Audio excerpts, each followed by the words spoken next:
ប្រហិតចៀនណាឆ្ងាញ់អាស្រ័យទៅលើទឹកជ្រលក់នឹងឯងតែទឹកជ្រលក់យើងអត់ឆ្ងាញ់ឯងប្រហិតយើងនឹងឲ្យចាប់ហើយថ្ងៃនេះខ្ញុំមកចែករំលែកពីរបៀបធ្វើទឹកសៀងញ៉ាំជាមួយនឹងប្រហិតឬក៏អាចយកទៅញ៉ាំជាមួយនឹងកាទៀវឬក៏ស៊ុបនានាផ្សេងបានជាពិសេសយកដាក់ជាមួយនឹងនំប៉័ងប្រហិតអញ្ចឹងឆ្ងាញ់ណាស់អ្នកគ្នាញ៉ាំអស់ពីបេដាមកដឹងខ្លួនត្រូវគ្នាម៉ែនំប៉័ងដាក់ជាមួយប្រហិតសាកូននឹងឲ្យដាក់ម្ទេសច្រើនចេះឆ្ងាញ់ខ្លាំងណាស់អ្នកគ្នាតោះកុំឲ្យខាត់ពេលយូរទៅមើលពីរបៀបធ្វើទាំងអស់គ្នាហើយនេះគឺជាគ្រឿងផ្សំសម្រាប់ធ្វើទឹកជ្រលក់យើងណាអត់មានអីច្រើនទេតែ 4-5 មុខនឹងឯងសម្រាប់សៀងនេះចំនួនកន្លះគីឡូបងប្អូនខ្ញុំបានកិនវាហើយណានេះកន្លះគីឡូគឺបានចិត្តមួយចានគោមនឹងហើយនេះទឹកអំពិលទុំ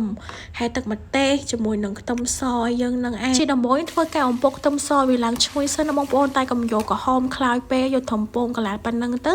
បានហើយបន្ទាប់មកទេធ្វើការចាក់ចូលជាមួយនឹងស្ករត្នោតចំនួន3ស្លាបព្រាបាយទៅ4ស្លាបព្រាបាយបងប្អូនយើងកូរវាទៅតែវាឡើងឈ្ងុយហើយក្រហមបែបហ្នឹងចាំយើងចាក់ទឹកសៀងដែលយើងកិនហើយកន្លះគីឡូទឹកសៀងហ្នឹងតទៅយករៀងផ្អែមបន្តិចបងប្អូនបានឆ្ងាញ់ខ្ញុំថែមជាមួយនឹងទឹកមកវែកដែរដើម្បីវារៀងរាវបន្តិចហើយដាក់ជាមួយនឹងទឹកម្ទេសយើងចូលមកអ្នកគ្នាប្រហែលជាមួយនឹងទឹកអំពិលទុំមកចិត្តកូនចាននឹងដែរបើសិនអ្នកគ្នាអត់ចូលចិត្តរសជាតិជូរទេមិនដាក់ច្រើនទេប៉ុន្តែ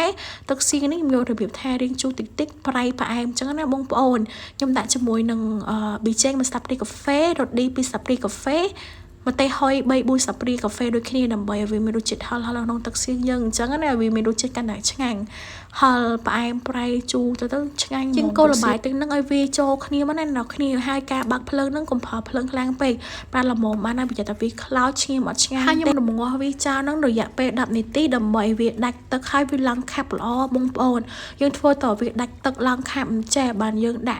ចង់ដាក់ក្នុងទូក៏បានចង់ដាក់ក្រៅទូក៏បានដែរបងប្អូនឲ្យធ្វើលក់អញ្ចឹង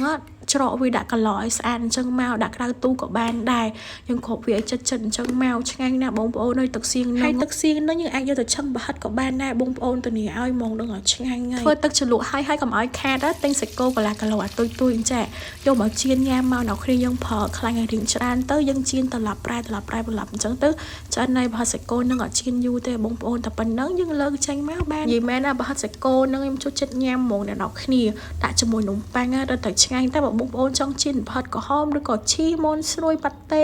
បលៀន90មុខទៀតក៏បានដែរដាក់ជាមួយនឹងនំប៉័ងឬក៏យើងញ៉ាំជាមួយនឹងទឹកជ្រលក់ហ្នឹងក៏ឆ្ងាញ់ដែរហើយថ្ងៃនេះខ្ញុំមកធ្វើជាមួយនឹងប្រហិតដាក់ជាមួយនំប៉័ងឲ្យអ្នកគ្នាពេលដែលចៀនហើយខ្ញុំធ្វើការពុះនំប៉័ងហ្នឹងវារៀងស្វិនបន្តិចពេលដែលបងប្អូន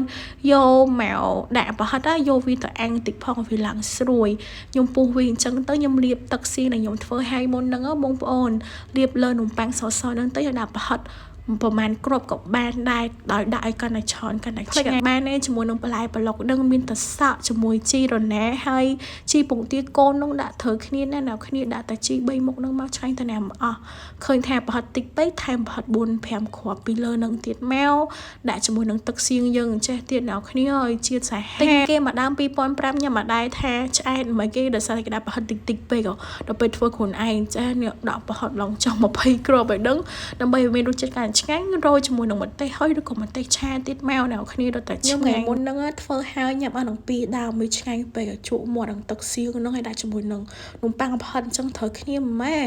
កាត់វាអញ្ចឹងមកដោយសារវាច្រើនពេកទៅពិបាកញ៉ាំហ្មងអ្នកគ្នាមើលតែប៉ុណ្្នឹងក៏ទំនងញ៉ាំដែរអ្នកគ្នាអាចសាយកទៅរៀនធ្វើបានណានឹងឲ្យឆ្ងាញ់ហើយទឹកសៀងជ្រលក់ជាមួយនឹងប្រហិតហ្នឹងបាក់ត្រូវបានគ្រប់មុខហ្មងមិនបានតែប្រហិតសាច់គោប្រហិតអីក៏ត្រូវដែរដាក់ជាមួយប្រហិតនំប៉័ងចេះឆ្ងាញ់ខ្លាំងណាស់អ្នកគ្នាឃើញខាងឃ្លៀងកុំភ្លេចសាយកទៅរៀនធ្វើផងណាអរគុណអ្នកគ្នាបាយ